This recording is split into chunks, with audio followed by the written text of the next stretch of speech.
My fiancé walked through the door and wouldn't look at me. His face was pale, hands shaking. He'd just come from coffee with my parents. A casual meetup, they'd said. Just want to get to know our future son-in-law. 2 hours later, he came back and said the words that almost destroyed everything. They told me you've been hiding something from me.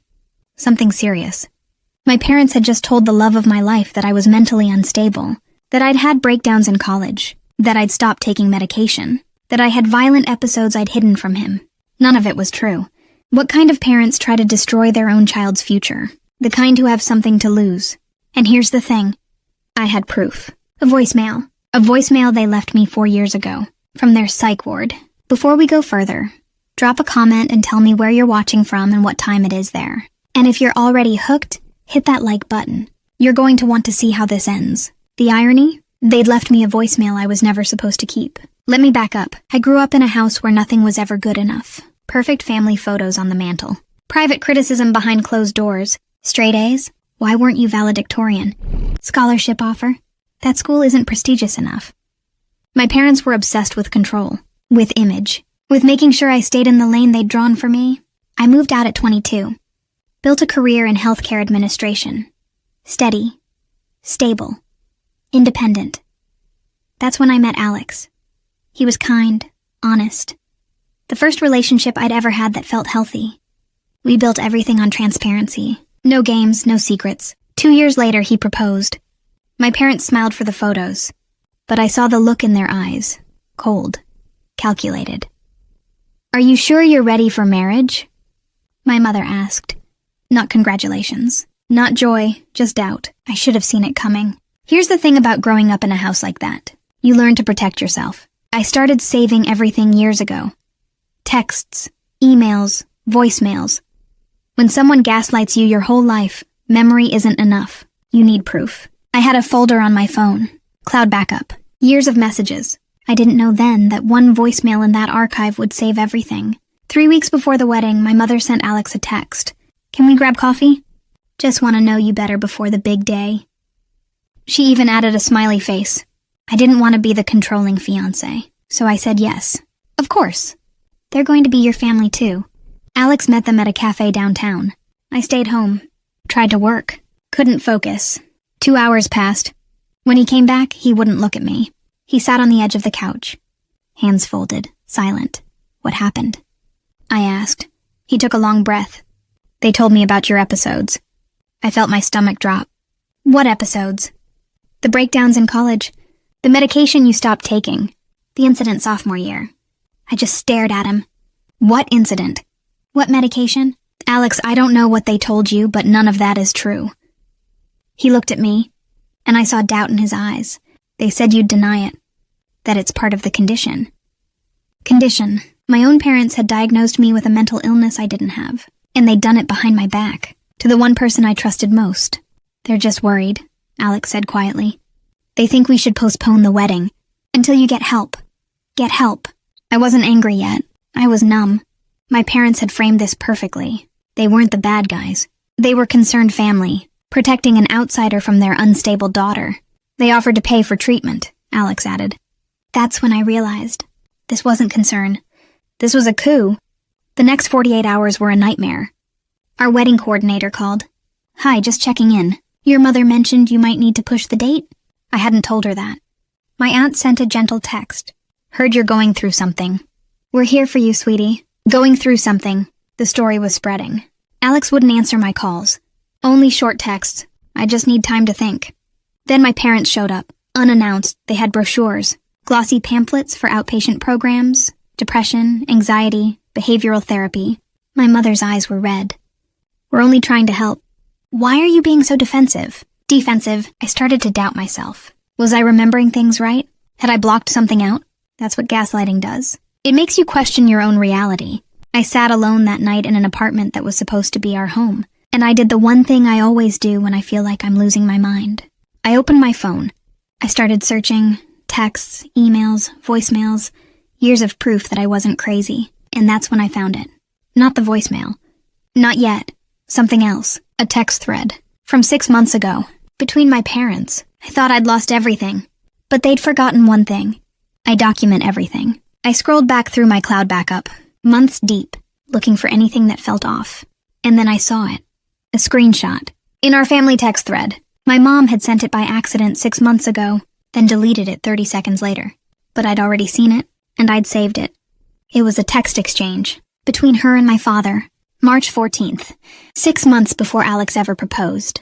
My mother wrote, "She's getting too independent. If this engagement happens, we lose her completely." My father replied, "We need to make Alex see she's not stable enough. The trust clause gives us 2 years if she's unmarried." Trust clause. I read it again. Another message from my dad. He seems like the type who'd listen to concerned parents. The timestamp didn't lie. This was 6 months before the coffee meeting. 6 months before they sat down with Alex and destroyed my reputation. This wasn't a concerned intervention. This was a plan. They had strategized, calculated, decided that the best way to control me was to convince my fiancé I was mentally unstable. I screenshot the screenshot, saved it in 3 places. But that was just the beginning, because I kept digging, and what I found next made my blood run cold. Before I could process what I'd found, my father sent an email. Subject line, "Family session this Sunday. We've arranged a mediation session with Dr. Carr this Sunday at 6 p.m. Alex has agreed to attend. We hope you'll come with an open mind and a willingness to heal. Dr. Carr, a family friend, a licensed therapist, but he'd already been briefed by my parents. The meeting wasn't therapy. It was a trial, and I was the defendant." Then I saw the second email, sent to Alex's parents. "We feel you should know about some concerns regarding your son's fiancé before your families are joined." They'd CC'd Alex. My phone rang. It was Alex's mom. She'd called Alex. Now he was getting pressure from both sides.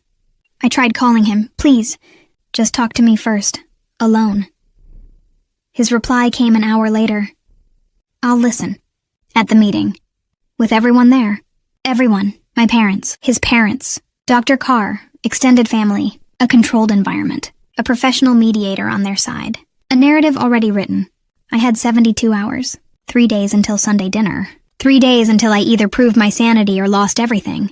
My parents had staged the perfect ambush. But they'd made one mistake. They'd left me 3 days. And I had one voicemail. I went back into my voicemail archive. Years deep this time. I scrolled past dozens of messages, work calls, appointment reminders, friends, and then I saw the date. April 2019, 4 years ago. The caller ID said unknown, but the transcription preview made my heart stop. I pressed play. My mother's voice filled the room, shaky, vulnerable. "Honey, it's Mom. I'm calling from the center, Meadowbrook. I'm sorry if I worried you." There was a pause. I heard my father's voice in the background. "We're working on things. The doctor says it's good we came." My mother again. "I know I've been controlling. It's my anxiety. The therapist explained it today. I'm getting help, sweetheart. Real help." The message ended. I sat there, staring at my phone. The voicemail metadata was still there. Received from Meadowbrook Behavioral Health Unit. I did a quick search. Meadowbrook. Inpatient Behavioral Health Facility. Voluntary admissions for anxiety, depression, and control disorders. My parents had spent 2 weeks there. 2 weeks getting treatment for the exact issues they were now accusing me of. They'd called me from a psych ward, and now they were trying to put me in one. The hypocrisy was breathtaking. I saved that voicemail in 4 places. Now I had the texts. I had the voicemail. I just needed to decide what to do with them. I kept thinking about that one line in my father's text. The trust clause gives us 2 years if she's unmarried. Trust clause. I went to my safe deposit box the next morning, pulled out my grandfather's trust documents. I'd never read them closely. I knew I was the beneficiary. I knew my parents were the trustees until I turned 30 or got married, but I'd never looked at the details. I found it on page 7. Clause 4.3. In the event beneficiary marries prior to age 30 without written consent of trustees, distribution shall be delayed 24 months. Delayed. I was 28. If I got married now, the trust would transfer to me immediately, unless my parents, the trustees, withheld consent. Then they'd keep control for 2 more years. I looked at the account statements clipped to the back. Monthly draws. My parents' names. Mortgage payment. Car lease. Country club dues. I added it up. $87,000. Over 3 years. They'd been using my inheritance to fund their lifestyle. And if I got married, an audit would happen. The funds would transfer. Their allowance would disappear. They weren't protecting me. They were protecting their income. The wedding wasn't a threat to my stability. It was a threat to their bank account. Now I knew exactly what to do. Friday morning, I called a trust and estate attorney. I brought everything. The texts, the voicemail, the account statements. She listened, took notes, and then she looked up at me. If your parents have been drawing trust funds for personal expenses unrelated to your benefit, that's a breach of fiduciary duty. What can I do? File an emergency petition. Remove them as trustees. Request a full accounting. I signed the paperwork that afternoon. Saturday morning, the petition was filed. Emergency motion to remove trustees and appoint successor fiduciary. I didn't tell my parents. I didn't tell Alex. I just prepared. I loaded everything onto my tablet. The text exchange, the voicemail file, the trust documents, the bank statements. Then I sent Alex a message. I'll be at the meeting tomorrow. I'm asking you to listen to everything before you make any decisions. That's all. He didn't reply, but he read it. Sunday arrived. I woke up calm. I wasn't going to yell. I wasn't going to cry. I was going to walk into that dining room with my receipts, and I was going to let the truth do the talking. I got dressed, grabbed my tablet, and drove to my parents' house. It was time. The dining room was set for 10 people. My parents, Alex, his parents, my aunt and uncle, Dr. Carr at the head of the table. Everyone looked up when I walked in. My mother stood. Sweetheart, we're so glad you came. I didn't hug her. I sat down. Dr. Carr folded his hands. Thank you all for being here. This is a safe space. We're here because people who love you are concerned. My father cleared his throat. We need Alex to understand what he's signing up for. Our daughter has a history. Alex looked uncomfortable. My dad continued. Missed family holidays, mood swings, refusal to accept help when it's offered. My mother nodded. Tears in her eyes. We've watched her spiral, and we can't stand by and let Alex walk into this blindly. Dr. Carr leaned forward. It's very brave of you both to intervene like this. I waited. Then I spoke. Can I share something first? My mother blinked. Of course, honey. I pulled out my tablet. Connected it to their TV. The screen lit up. I opened the text thread. Projected it on the 70-inch screen behind Dr. Carr. March 14th. 6 months ago. She's getting too independent. If this engagement happens, we lose her completely. I read it out loud. My father's face went white. We need to make Alex see she's not stable enough. The trust clause gives us 2 years if she's unmarried. My mother started to stand. That's out of context. Here's more context. I played the voicemail. On speaker. My mother's voice filled the room. Honey, it's Mom. I'm calling from the center. Meadowbrook. I know I've been controlling. It's my anxiety. I'm getting help. Silence. You could hear my father in the background. The doctor says it's good we came. I paused it. Meadowbrook Behavioral Health. April 2019. You spent 2 weeks inpatient for anxiety and control disorders. Alex's mouth was open. I pulled up the trust documents next. Clause 4.3. If I marry before 30 without trustee consent, distribution is delayed 2 years. Then the bank statements. You've withdrawn $87,000 from my trust in 3 years. Mortgage, car lease, country club. I looked at my father. You didn't want me to get help. You wanted me to stay single so you could keep spending my inheritance. Dr. Carr stood up. He looked at my parents. I wasn't informed of any of this context. He walked out. My aunt stared at my mother. No one said a word. Alex reached across the table, and he took my hand. We left together. In the car, Alex turned to me. His eyes were red. I'm so sorry. I should have trusted you first. I took a breath. They were convincing. That's what makes it so sick. I should have asked you. Before I believed them.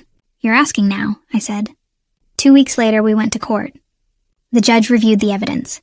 The text messages, the voicemail, the account statements. My parents were removed as trustees. An independent fiduciary was appointed. A forensic accountant went through 3 years of records. Final tally, $91,000 in improper draws.